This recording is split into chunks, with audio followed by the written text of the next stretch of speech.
Buen día, el día de hoy vamos a hablar acerca del deporte del fútbol. El fútbol es un deporte colectivo que se juega entre dos equipos de 11 jugadores cada uno.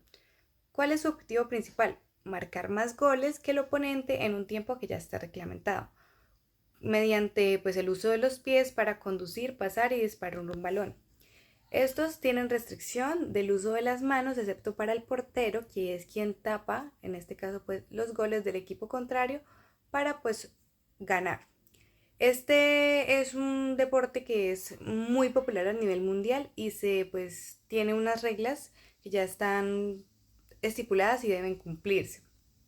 Entonces, para empezar a hablar de las técnicas y las tácticas del fútbol, como técnicas tenemos el control del balón, que es esa capacidad que tienen los deportistas para detener, controlar el balón con diferentes partes del cuerpo, excepto las manos, como los pies, los muslos, la cabeza, el pecho. El pase es fundamental para mantener la posesión y construir jugadas. Puede ser corto o largo y este va a ser entre los mismos jugadores del equipo para evitar que el balón se les sea quitado. El tiro es esa habilidad que tienen los deportistas para dirigir el balón hacia el arco, hacia la portería con potencia y precisión para que entre y puedan tener un puntaje. Y el cabeceo es el uso de la cabeza para pasar o defender o rematar al balón al arco contrario o evitar un gol en el arco del equipo. Respecto a las tácticas, tenemos que son ofensivas, que es la creación de espacios, por ejemplo, en los movimientos sin balón para desorganizar la defensa del rival. El juego en equipo, que es la coordinación entre líneas para mantener la posesión y generar oportunidades del gol, mantener la posición del balón. En cuanto a las defensivas, tenemos la presión alta y la organización zonal, que la presión alta es la estrategia para recuperar el balón en el campo contrario, ¿sí? En la zona del equipo contrario. Y la organización zonal depende de esa defensa compacta que minimiza los espacios entre las líneas y evita el gol. En cuanto a características morfológicas y fisiológicas, tenemos las morfológicas, que es la estatura y composición corporal de los deportistas, que dependiendo de la posición en la que estén, va a variar. Entonces, generalmente los porteros suelen ser altos y también un poco robustos. No ocurre en todos los casos porque también depende de las habilidades que tenga cada deportista.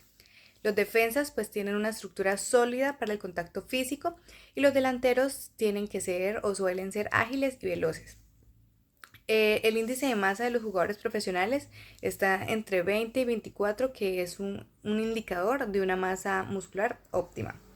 En características fisiológicas tenemos las capacidades aeróbicas, que es esa resistencia para mantener esfuerzos durante un largo tiempo, dado que estos deportistas recorren entre 9 y 12 kilómetros por partido.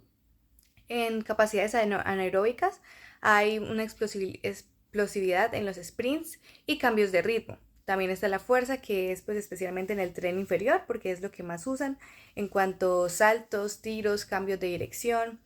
Está la velocidad y la agilidad, que son fundamentales para desplazamientos cortos e intensos, y la flexibilidad, que sirve para prevenir lesiones y mejorar el rango de movimiento en estos deportistas. En cuanto a características logísticas, tenemos la infraestructura, que en cuanto al campo de juego suele ser césped natural o sintético con dimensiones reglamentarias entre 90 y 120 metros de largo y 45 y 90 metros de ancho.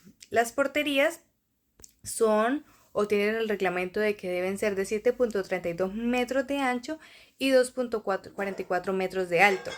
En cuanto a los equipos, tienen un balón que es oficial, el cual tiene una circunferencia de 68 entre 70 centímetros y un peso de 410 a 450 gramos. El uniforme es muy conocido: la camiseta, el pantalón corto, medias largas y botas con los zapatos con tacos. En cuanto a la organización de los partidos, un partido dura 90 minutos, que están divididos en dos tiempos de 45 minutos con un descanso reglamentario de 15 minutos.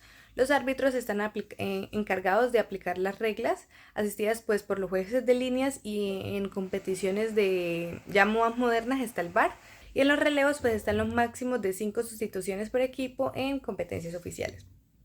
Las competencias suelen ser locales o internacionales. Locales pues suele ser digamos en las ligas nacionales y los internacionales puede ser el Mundial, en la Liga de Campeones, Copa Libertadores y entre otros. En los factores intrínsecos que corresponden a las características propias del jugador, encontramos primero una falta de flexibilidad o movilidad articular como un factor físico. Como un factor biológico podemos encontrar la edad, ya que es una persona joven y puede tener un mayor riesgo por inmadurez ósea. También tenemos en los factores psicológicos el estrés académico que presenta el jugador por toda su carga de la carrera universitaria. Y en condición física podemos encontrar la recuperación inadecuada entre entrenamientos o partidos, ya que el jugador reporta jugar dos partidos o tres partidos durante su fin de semana de manera continua. En los factores de riesgo intrínsecos que dependen del entorno y las condiciones externas al jugador, podemos encontrar primero el equipamiento, ya que usa un calzado inadecuado para el tipo de superficie en la cual está jugando.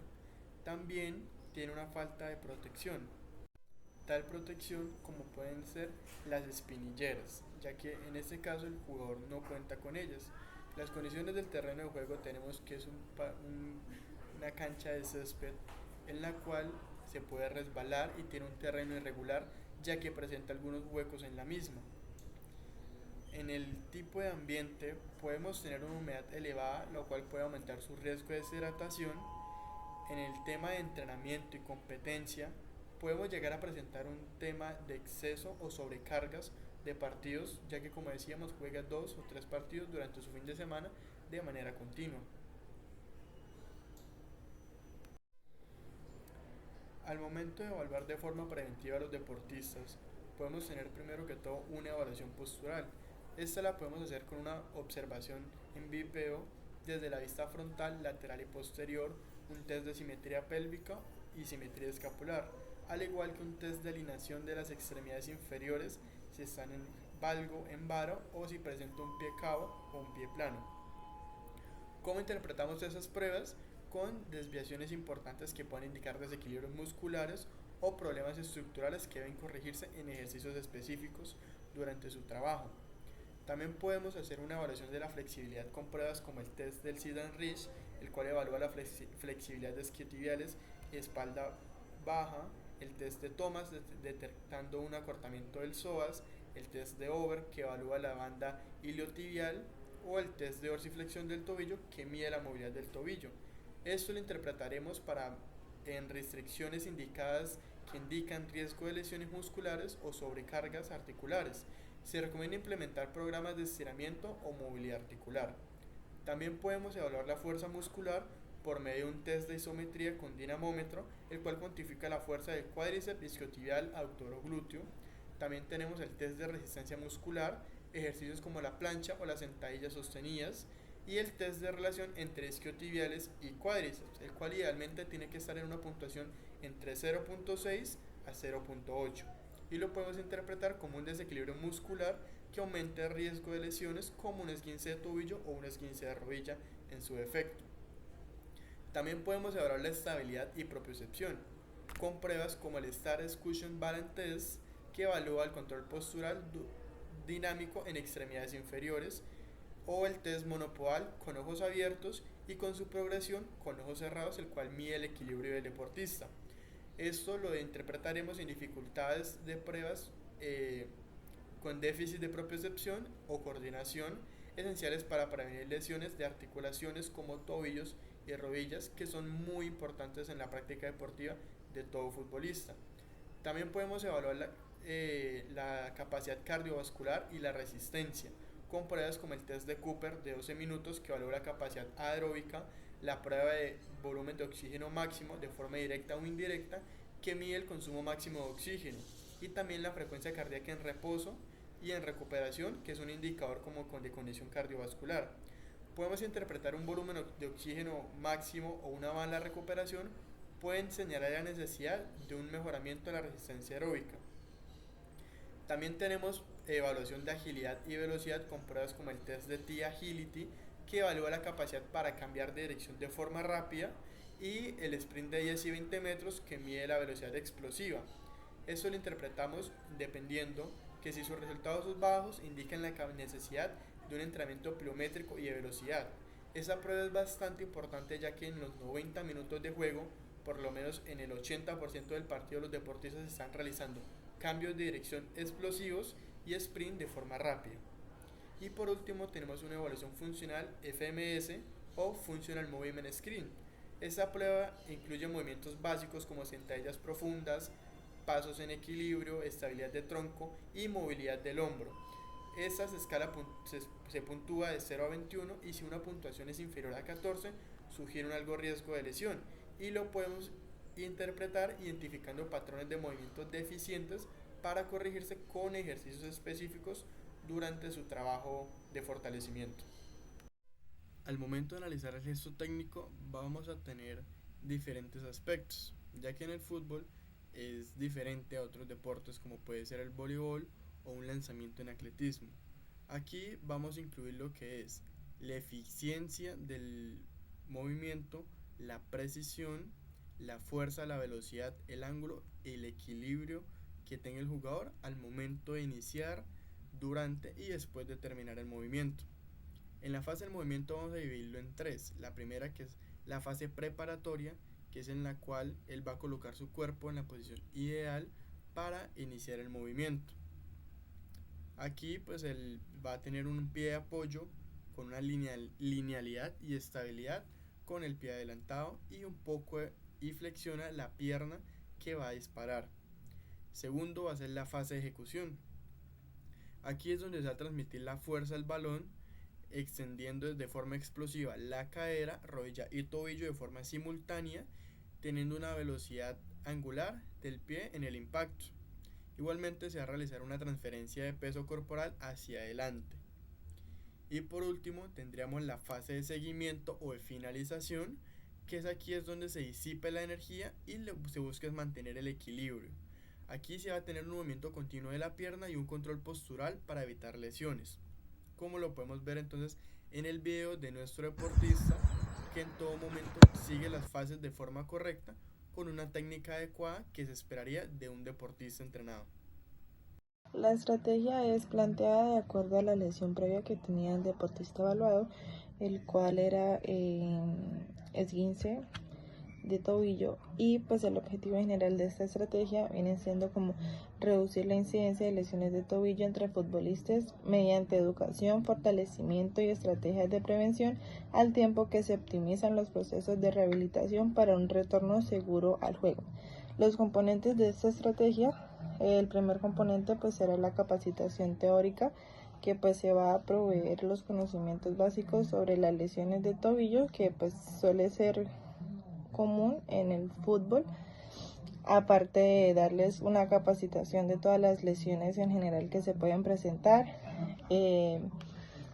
También pues esto va a ser mediante un taller teórico con una presentación interactiva y presentación de casos reales.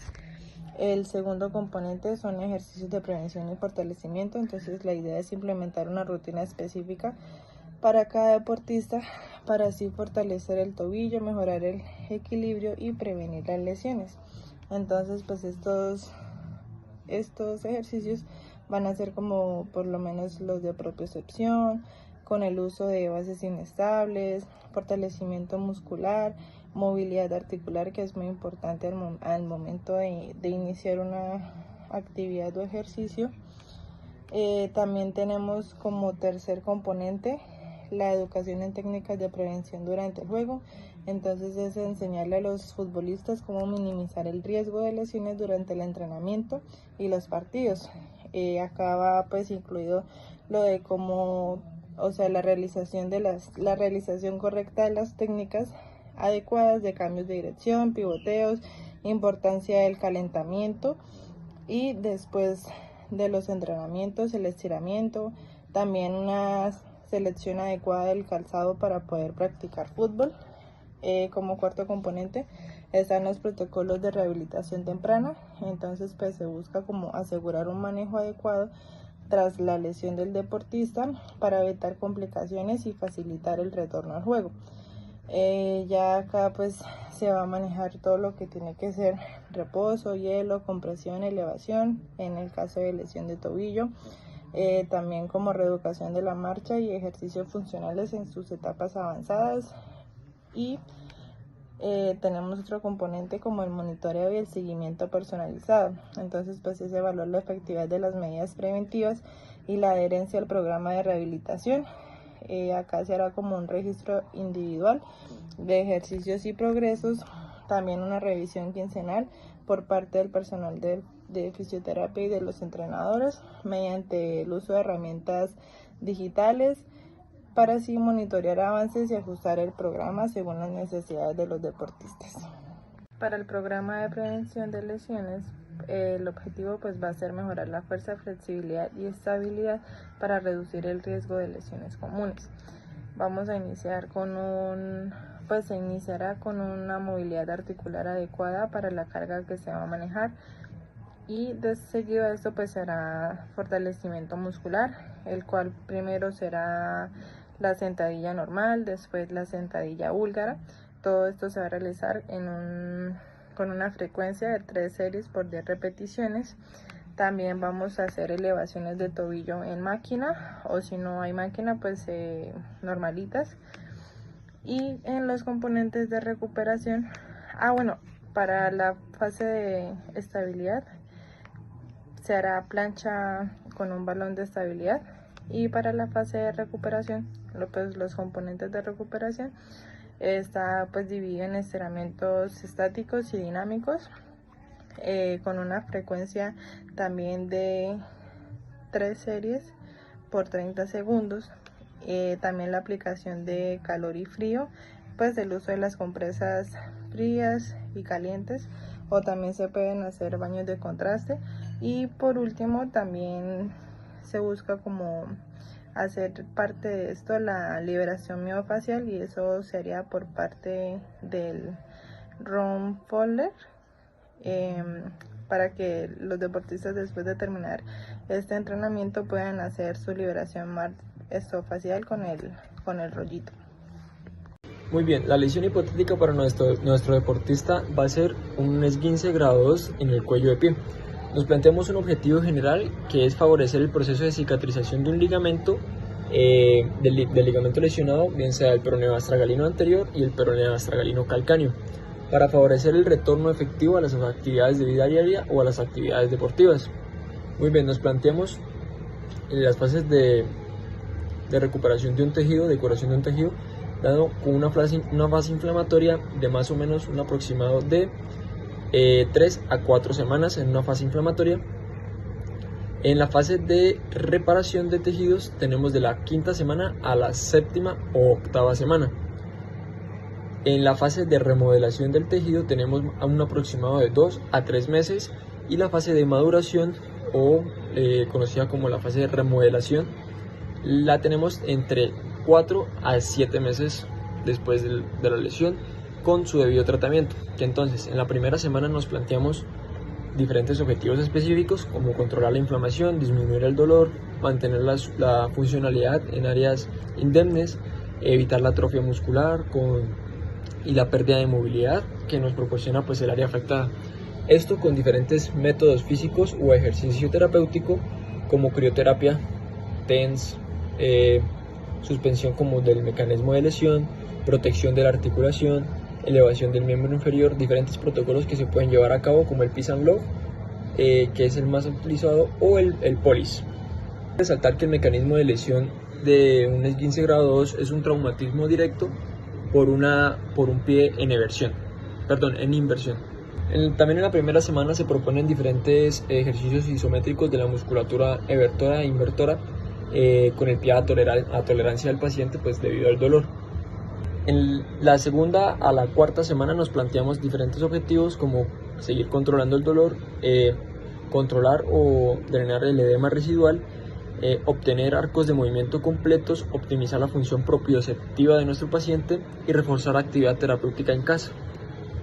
Para esto tenemos diferentes acciones como baños de contraste, electroterapia, protección del pie todavía, ejercicios activos, ejercicios resistidos con una resistencia de leve a moderada, ejercicios en cadena cinética cerrada, como balancín, apoyo unipodal, ejecución de un plan casero que el paciente va a poder llevar a cabo en su domicilio.